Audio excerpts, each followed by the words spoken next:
what if it's this whole funnel where the thumbnail sparks curiosity enough to get you to read the title, and then together they spark enough curiosity and motivation to get you to click the video. Right. And then the intro of the video sparks enough curiosity to get you to keep watching. Yes. And then some side story midway through the video gets you to keep watching that. And then you add curiosity at the outro so they watch your next video. Like, it's a whole process, and it's the same thing for each step. But I think we're lumping that step together so often, and we shouldn't.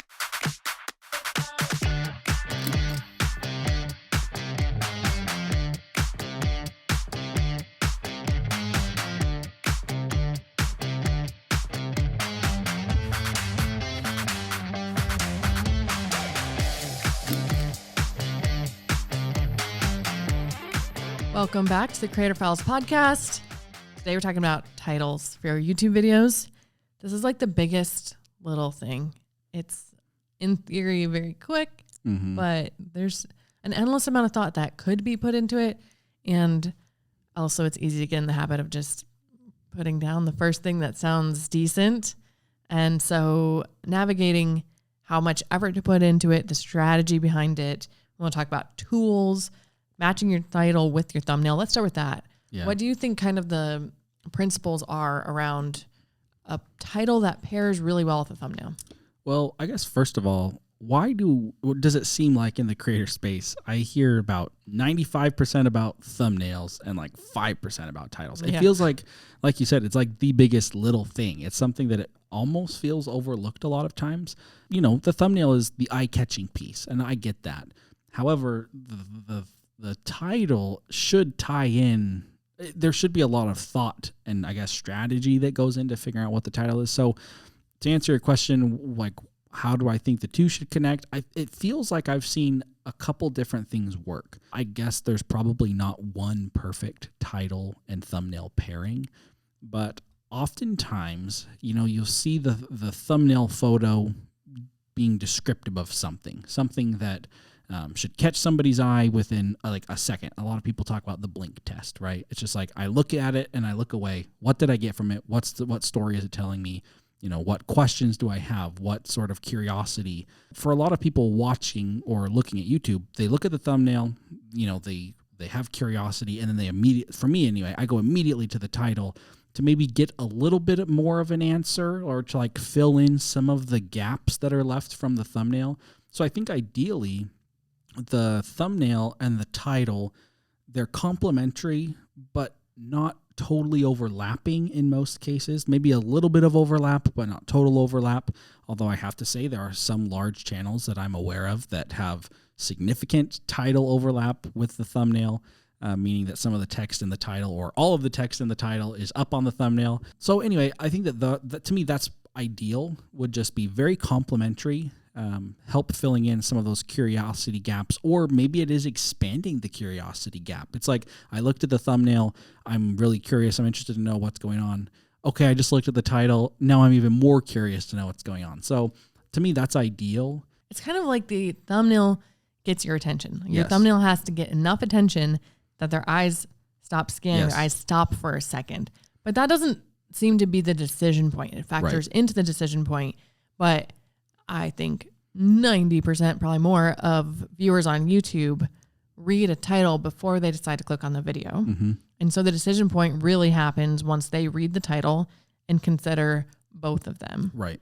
Whereas the thumbnail really has to get your eyes to stop. So it's almost like, I think it's possible to put too much emphasis on the thumbnail, not too much emphasis on thumbnail, but too much emphasis on the decision factor with the thumbnail. Like, oh, if they see this, will they want to watch the video? If they see this, well, first you got to get their eyes to stop scrolling. Right. With the title though, it's almost all about getting them to make that decision, because it's not much of a factor with their eyes scrolling unless maybe it's a really short standout title. Yeah, that's a good point. You know, there are some things that I've seen people do in their titles, like you said, something really short. Some people like use emojis, or they'll like capitalize an entire word, or different things. There are different things like that are scroll stoppers, but I don't think that that's really the primary reason for the title. I like what you said. Like, the thumbnail is like the billboard for your video, and then the title is what I don't know, like you said, it's the thing that really makes you decide, am I going to watch this or not? If I loved the thumbnail about, well, let's say a specific creator, maybe I had Mr. Beast on it. It's like, okay, I generally like content with Mr. Beast on it. I'm interested to see like what the video is. I look at the title. Is it an interview with him? Is it a documentary about his life? Is it an exposed video about all the scandals that he's been a part of? Like, the title is a lot of times what really solidifies that type of information that I might have got, but that was maybe hinted at in the thumbnail. Yeah, absolutely. And so combining the two, there's some argument about if you want your words in the title to overlap with words in the thumbnail. And I don't think it's a hard and fast rule. I think most brand new YouTubers do that way too much. Yeah. They kind of put all of the words in both of them, and that's usually not good unless it's pretty strategic. That being said, because they kind of serve different purposes, one's to stop your eyes from scrolling, and then the other is for that decision point. Of course, the thumbnail plays in the decision point too. There's an argument to be made that it could be worth it to put maybe one of the words that's in the title in the thumbnail as well. Yeah. But what do you think are other ways to make sure they match up well and complement each other, they fuel each other? Well, to me, I think of the different channel types. So if I have a channel that's entertaining, like, kind of I'm doing challenges or that sort of thing. Yeah. When I think about a thumbnail for that type of video, usually you're trying to highlight something in the challenge or, kind of, I don't know, it's the attention grabbing piece. And so when I think of the title, to me, there's kind of two ways maybe, and I'm sure there's more than two, but at least two ways to go with it. It's like, I'm either going to give a little bit more of an explanation of what's happening in the thumbnail, or I'm totally going to make you just way more curious by being vague in the title. Yeah. I don't know if that makes a lot of sense. I don't know. Again, like even you mentioned, sometimes newer YouTubers will tend to put a lot of their text up in the thumbnail. Yeah. And I've always been really curious about why does that work still? Because sometimes those videos still get big views. And I guess my conclusion has always been that works because it's essentially like they're skipping the title. It's like their video worked even without their title being good, just because there was enough text in the thumbnail that, I don't know. Does that make any sense? Yeah, I don't know. I'd be interested to hear your thoughts on that too. Not to dive away from your question, but that's something that you mentioned that I'm very curious about, because a lot of new YouTubers really struggle figuring out what that balance is. Mm-hmm. And some people find that there doesn't need to be that much of a balance. And I kind of wonder why those videos still work. And if they still work, is title even as important as we think it is? Right. I don't know. It's really hard to find out. Yeah. Is that just the video did well anyways? Right. The causation versus kind of correlation? Despite that you had a terrible thumbnail and title. Right. Or was it that you gave enough information with all the text on the screen? I don't know. It's just a very interesting conversation to be had. Yeah. I like to look at the biggest channels and not only the top 3 channels, because like you said, then we're in just one topic. The top 3 channels are probably Mr. Beast and Ryan Trahan, some of the kids' channels. But then that's too narrow. You're just looking at that one type of content. But I like to look at the top channels in as many different types of content as possible. But even so, I'm surprised by how many of them just don't have much text. Numbers are not super uncommon, or maybe they'll have 2 words, 1 word on each side, kind of comparing something, maybe pros, cons. But I don't know. A lot of it is just no text at all, or 1 or 2 words. Yeah. So I don't really see an argument for ever repeating more than 1 or 2 words that's in your title. A complete overlap, I think those videos just kind of got lucky, or the topic's interesting enough and maybe the video's good enough with watch time that it's doing well despite that. But that's not what these big channels are doing. They are showing it. And it's a little tricky because you have this show don't tell ideal with thumbnails, but it depends on your skill level a lot. Right. And when you're a newer YouTuber, you only have so much time. You probably don't have a team. You likely don't have Photoshop skills. And you're trying to put a lot of your time into making a great video that gets good watch time. And there's so much that goes into it. And the title and thumbnail are very, very important. I'm getting a little derailed on thumbnails here, but you can only do so much. Right. And so I don't know, if your thumbnail's not amazingly eye-catching, maybe it is better to have more text and explain more in the text than you're showing. You know, if you can't make some object really stand out and look amazing, maybe you kind of have to rely on more text, even though that's not what the pros are doing. Yeah. Okay. So I'm on YouTube on the homepage here. Yeah. So there's a title and a thumbnail combo that I want to talk about. Okay. So the thumbnail shows an old style fat TV with Netflix on the screen. Gotcha. And there's text that says, "It will get worse." Okay. First off, 4 words there. That's a fair amount of text on a thumbnail, especially given the amount. It takes up about half the thumbnail. So, but that is very, to me, marketed. It will get worse. Well, what will get worse? I'm not just going to click on that video just because it says it will get worse. All that, the other image there is just a TV with the word Netflix on it. So is this about Netflix? Is this about, what is this video about? So I guess, don't worry, this is all going to make sense. Yeah. So, okay, now the title is Why Streaming is Becoming Cable Again. So the title in this case really helped me understand what I'm going to get from the video. Yeah. So the thumbnail stopped the scroll. It will get worse. Well, what's going to get worse? So I stopped my scroll because I now initially have that question, what's going to get worse? I go to the title and it gives me somewhat of an answer. Why streaming is becoming cable again. So tying that in with the text, it will get worse. I'm thinking, okay, something about cable is bad and streaming is going downhill or something. So now I'm really curious to know, what does this person have to say? It's I don't know, it's just like 2 pieces of a puzzle. It's a very different thing. They're very different, but they go pretty well together. Yeah, and it makes a lot of sense with what we were saying before. It's almost like this funnel of, people think about how the title and the thumbnail sparks curiosity that causes people to click the video. Right. But what if it's this whole funnel where the thumbnail sparks curiosity enough to get you to read the title, and then together they spark enough curiosity and motivation to get you to click the video. Right. And then the intro of the video sparks enough curiosity to get you to keep watching. Yes. And then some side story midway through the video gets you to keep watching that. And then you add curiosity at the outro so they watch your next video. It's a whole process, and it's the same thing for each step.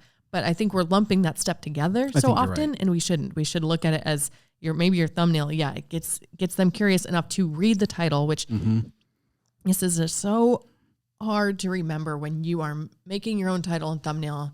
We expect way too much of the audience. Yeah. We expect they're going to stare at this for 3 minutes like I am, and they're going to pick up on this weird analogy I'm making. Right.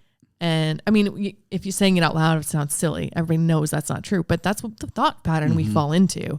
We've been staring at it for 20 minutes. Right. And so we think that they're going to stare at it for a couple.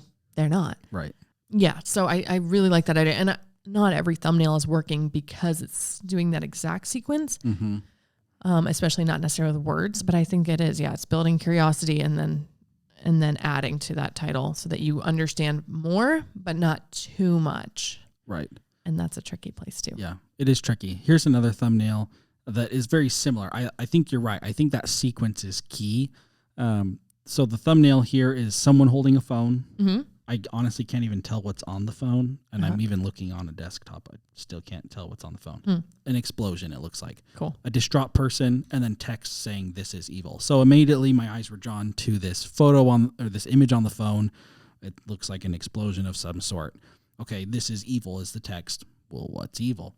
Immediately, I'm looking down to the title. I think it's just second nature at this point to be scrolling on YouTube or social media to see the image and then go, okay, how am I going to get my next question answered? And I think that the title in this case, does a really good job. "The Hidden Cost of Doom Scrolling" is the title. So the text and the image on the thumbnail depicts kind of this distraught person, something about something being evil. Okay, well, I'm curious.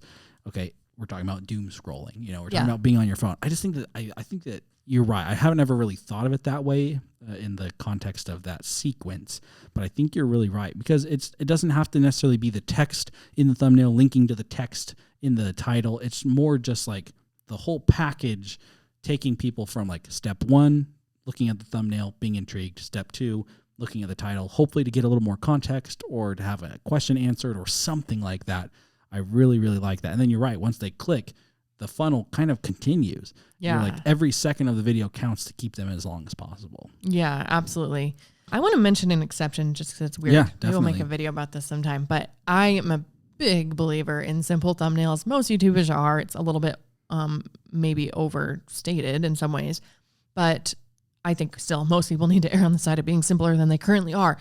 But yesterday I saw this video and it stopped my scrolling, and I was just not even from like a research perspective. I was just on YouTube and I stopped and I read for minutes, just like I was joking about, but I actually did, maybe not minutes, but probably 30 seconds. It almost looked like one of those colored pencil drawings, but clearly digital. Mm-hmm. But it had 3 colorful columns with people sitting on top of them. And then one said Gen Z, Gen X, boomers, the greatest generation. And then each of them had talk bubbles. And I was so curious that I was actually reading each of these tiny little talk bubbles, way too many words. Right. For what I would expect. You shouldn't usually use that many words, but sometimes it works. And I just don't know if it's worth the risk, because every once in a while, or I've seen those scammer catcher videos. Yes. Where they'll put kind of a full blown email conversation on the thumbnail. Yeah. And that stops you too, but it's kind of rare. And so I don't know how we know ahead of time if we're overestimating the amount of time the audience will spend, or if we're making it sort of complex and intriguing enough that they will stop and look closer. Yeah. I think that's a really good point. One question as you were talking that arose for me was, what was the intended audience for the thumbnail? And what audience did you intend when you were making the title and thumbnail? And here's why I say that. I think a lot of times, and maybe we'll talk about this a little later on, for me, anyway, it makes sense. My core audience may like a specific title or thumbnail. And maybe I have a pretty good idea of my core audience and what they are more likely to click on. And I wonder if sometimes, in that example you just shared, that it kind of worked, but it felt like an exception. I kind of wonder if maybe inadvertently, but it still happened, someone made a thumbnail and title that really worked for their audience, and it happened to work so well, and YouTube pushed it out, and it kind of worked in spite of not being the perfect case. Just because it worked well enough with the core audience before it got pushed out, or it happened to test with an audience that it worked really well with, and then it happened to show up on your feed. Makes sense. I don't know. It just kind of makes me wonder, because there are some thumbnails or titles, especially combos, where I'm like, that was not great, but it worked. Yeah.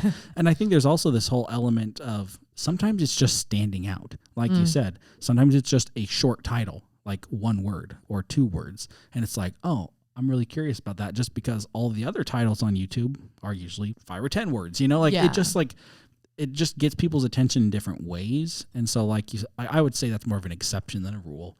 I think so too. But sometimes it works despite or in spite of being imperfect. Right. The colors probably caught my eye first, Right. and then the couple texts of the Gen X, Gen Y.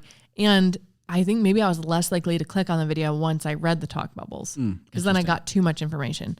And that's a pet peeve of mine, kind of, that happens a lot on YouTube, where most people know that they should have some level of intrigue with their title and thumbnail, but people still get it wrong so often. We probably do too, where they will ask a question. Whoopsie, put my microphone. Ask a question or spark curiosity, but it's too obvious what the answer is. Right.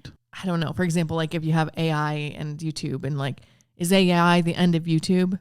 Well, I know what they're going to say. Right. I mean, I don't know exactly what they're going to say, but I'm not really confused. I'm not Right. oh, is it?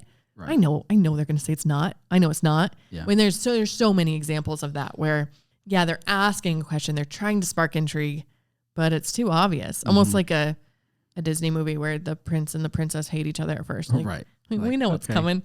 Like every Hallmark movie ever. Yes, exactly. Do you expect me to be excited about this? I'm not hating on Hallmark movies. Okay, maybe a little bit. But yeah, I totally get what you're saying. Sometimes it's just okay, yes, you did the thing, but so did 10,000 other people. And so I just, as a YouTube user, I know what you're doing. Right. That's a really interesting one, because it does seem like there are kind of these core trends, I guess, around thumbnail styles or title styles. And people end up doing some very similar types or styles. And then as a viewer on YouTube, you kind of get used to certain things, Mm-hmm. and then all of a sudden that style doesn't stop the scroll like it used to. Right. And that's kind of more mainstream YouTube type stuff, but it definitely happens where one thing starts working really well, like this more like no text on the screen or on the thumbnail, and then a very explanatory title or whatever. Like that's something that might be working really well right now, but if everyone starts doing it, it doesn't stop the scroll like it used to, or people know what's going on. And I don't know, like over time, I think that there's definitely this changing of things generally on YouTube of how it works. Yeah. But I think some of the core principles we've talked about definitely still stay the same. I'd love to make a video sometimes analyzing how thumbnails and titles have changed over the years on YouTube. We know some principles, but I'd like to analyze it more in depth and look for patterns. And yeah, you have to find the balance between, like you said, stopping the scroll. You have to stand out somewhat to stop the scroll, but you also kind of want to emulate what's working well. If you go too far the other way, you're going to have bad content. Very good point. Really quick, let's talk about, is it worth it to change your titles after you've published? I would say yes. In some cases, it would probably make sense. I guess my first thought here is, again, kind of going back to what I mentioned earlier, I think that as you cultivate your audience, you get an idea of what they like. Mm-hmm. And from what we know about the YouTube algorithm, YouTube will initially show your video to those people who are following you, like they've subscribed or, they watch your videos, that sort of thing. If that's audience number one, we'll call them, and we know YouTube is going to show your videos to them and you have an idea of what they like, then yeah, I would say your thumbnail and title is going to be somewhat crafted, or you should be at least thinking about what they like, because those are the first people who are going to see your video. But I think sometimes in the more long run, maybe the title that you used had some sort of inside joke in it, or maybe that's for the thumbnail as well, that won't quite land with a larger audience. So I kind of wonder if at that point, maybe after like the first 2 days of the video or 3 days, maybe if the video is just not seeming to spread as well, if you could change the title. That's the first thing that comes to my mind. Right. I don't know. What do you think? Yeah. I mean, sometimes we plan to do that. We plan an initial published title and a future published title. So, I mean, yes, if the video is doing really well, maybe we wouldn't change it, but we're not just saying, well, we'll change it if we have to, if it doesn't do well. We're kind of planning that we think this title will do better with our core audience. We'll get more of our current subscribers and regular viewers to watch it. And then this other title will be better for broad appeal in getting new subscribers and new viewers. It's helpful as long as you don't confuse the algorithm. Yes. I think that's really the thing to consider there, because especially if you have a bigger channel, like let's say you have 100,000 subscribers, you want YouTube to look for more people like the ones that watched it. Yes. I don't think YouTube just says, oh, that's one of your subscribers and this isn't. I think they're still analyzing the demographics of which of your subscribers. Good point. So let's say your lifestyle and you're kind of catered towards moms, but other women like watching your channel too that aren't moms. And you have a video that's kind of more specifically about motherhood. So maybe 30% of your audience isn't interested. Right. Well, if you kind of trick them too much in the title, then the initial title, and then a lot of your non-mom audience watches it or clicks on it, then I think it confuses the algorithm a little bit. You want the algorithm to know who else to look for. And I think it's segmenting your audience. So you want the algorithm to know to suggest it to more new people that are like this part of your audience. Right. So it's a little dangerous in that way, but I think it can be worth it. Yeah. I wouldn't say do it every time. Yeah. No. It would really be on more of a case-by-case basis. I don't think it's super common for us to do this. We'll do a couple versions of a thumbnail, especially now with the thumbnail ABC tester, which is, I'm so excited about that. We have the beta version. We're gonna fill it's you pretty in soon. awesome. Yeah. Anyway, with that, okay, maybe there's a couple versions of thumbnails. YouTube is kind of prepared to handle that. But right now with titles, we don't really have that sort of option. And I agree. Just because the video is not doing exactly what you want, I wouldn't go in and just start changing things like crazy. Yeah. I do see people doing that. Maybe it works for them, but I think you're right. The algorithm is pretty smart. I think it generally has a pretty good idea of who to show your video to. And I think if we just let it do its job, it should find the audience that your video was made for. Yeah. So right now we have the beta version and there's no guarantees at all, like on how this is going to look in the end for everybody because it's beta. So, we can share how it's working for us, but it could be a totally different tool by the time it actually releases to everybody. But we have the beta version of A/B testing, and they actually have a third option. So it's ABC testing on thumbnails. It's amazing. We're really enjoying it. Yeah. We're going to do a full episode about it soon. And we're really hoping that maybe they release A/B testing for thumbnails. I don't know if that's something YouTube would do. You mean for titles? Sorry, for titles, yes. I've been doing that all day. It feels like, but honestly, like we talk so much about thumbnails. I think it's just like second nature to say thumbnail all the time. And I think that, like you said, we lump in titles and thumbnails together. Oftentimes we talk about thumbnails and then we really forget the added value of the title. Mm-hmm. Anyway, side note there. Different strategy of the title. Yes. Yeah. So trying to do the A/B testing with the thumbnails, I didn't even think about an A/B tester for titles until basically the second we got the A/B tester for thumbnails.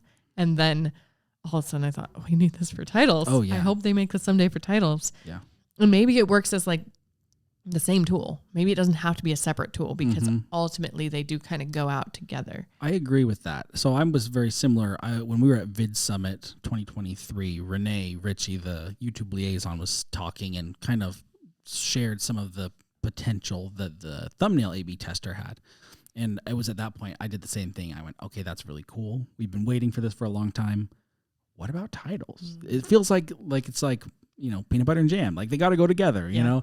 And so I agree. It feels like it could be one tool potentially. Especially because when we're uploading 3 thumbnails to this tool, you automatically have the desire to pair them with different titles. It's like, well, I want to try this thumbnail too, but I know this thumbnail needs a different title. Right. It's tricky. It is tricky. It almost feels like there could be like maybe the 3 thumbnail options and then you have the 3 title options, but you have like there's some titles and thumbnails that just clearly wouldn't go together. So I wonder if you could just do like check boxes, like yes, yes, test this pair. Yes, test this pair. No, don't test this pair. Obviously, I don't think, because sometimes it just really won't work. But I feel like if that was all kind of consolidated into one tool, that would be really cool. I mean, I love the idea of just letting YouTube, make random, this thumbnail and this title here, but I think it would just be less valuable since some titles and thumbnails just wouldn't work together. Yeah.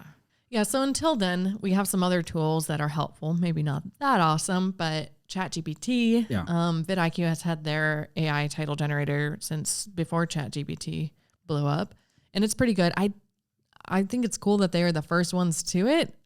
I haven't noticed a big difference in that one versus ChatGPT. I haven't played around with it a ton.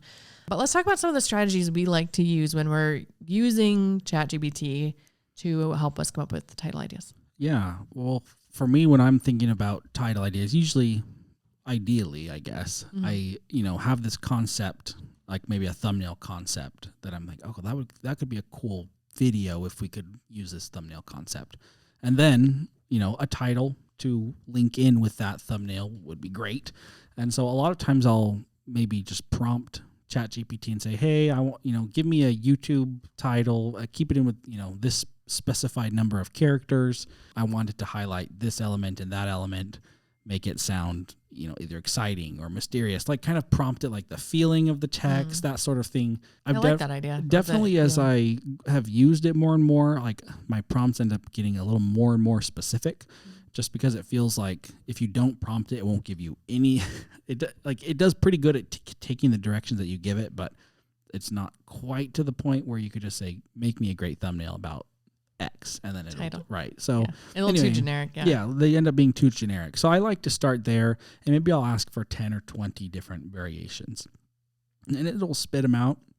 And usually I don't like most of them, but what I like to do is I just like to take parts and pieces from those 20 or whatever. Or if it didn't quite get it right, prompt it again and say, okay, I like this, but add this or take away that. Yeah, fewer words. Or right. And it's really just this process of getting it close to what I think it might be.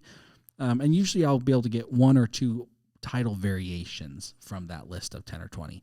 Then I think what I like to do is do it again, but try and get something completely different. It does feel really hard to prompt something a specific way, ask for a specific thing and then get a totally different result a second time. It seems like once you prompt it one time, it seems to kind of spit out very similar things.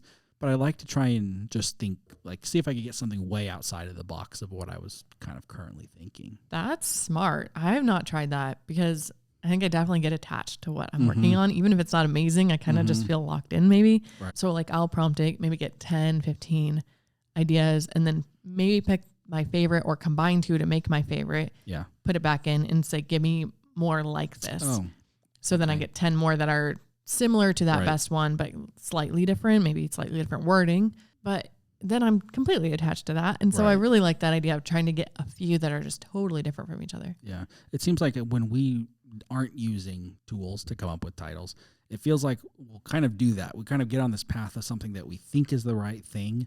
And then someone will throw out kind of a very left field, Cody, left field, type of idea. And it's like, oh, I think a variation of that could work really well. It's very different than what we had initially planned, but why not give it a try? Yeah, so especially anyway, with A/B/C testers. Yes. It's so nice because sometimes you don't know, and especially when they're too different. Like comparing apples to apples is a lot easier. Like if you see a green background and a blue background, I think usually it's pretty easy to figure out which one looks better, especially if you ask a couple people, everyone likes the blue, that's probably the popular opinion. But if something's wildly different, you don't know how the audience is going to take that or interpret it. It's so much more variability. So it's amazing to do that with ABC testers. And while we're waiting for them to get in the habit of learning these prompts and even using our own creativity to come up with vastly different ideas. Yeah. And then we can put them all up against each other. So we'll talk more about that ABC tester probably in the next episode or two. Creator Files. Yeah, we have some stuff. We're definitely doing a lot of testing with it right now. Yeah. It has been really interesting to see some of the results that it's throwing out at us. Definitely some unexpected type results. Yeah. I don't want to go into it too deep right now, but yeah, we're definitely working on some episodes for this channel. Also for our Channel Makers channel, we're definitely testing some things there. So I think that this is going to be probably a big game changer, especially for those of us getting started with YouTube, because like you said, Julia, there's a lot of unknown. And for a lot of people, yes, it's a time element. Oh, I only have time to make one thumbnail. Okay, well, what if you did your very best and you just got an extra one out there? Like all of a sudden now you have a chance at having something that performs way better than your first option, and you maybe just went with your first option because you didn't know whether it was good enough or not. If time isn't the only element holding you back, if you do have a couple extra minutes to throw together an extra thumbnail, even if it's not very good, it's still better to test a second one rather than just having one. And so if YouTube can give us a title one as well, I would be so happy about that. Yeah. So that we could run those tests with titles. Titles are faster to come up with more variations than an entire thumbnail. So true. Yeah. That's true. Yeah. Really, really exciting. And I was surprised with our test. Say one little thing. I was surprised by we had two, in my opinion, very different thumbnails on one of the tests, and they were tied. Yeah. They were tied for second, but they were still tied with 30-ish%. Shocking. Yeah. I was shocked. Weird. Yeah. So anyways, it's fun and unexpected. So you have no idea. So yeah, thank you for listening or watching, and we'll talk to you next time. You guys.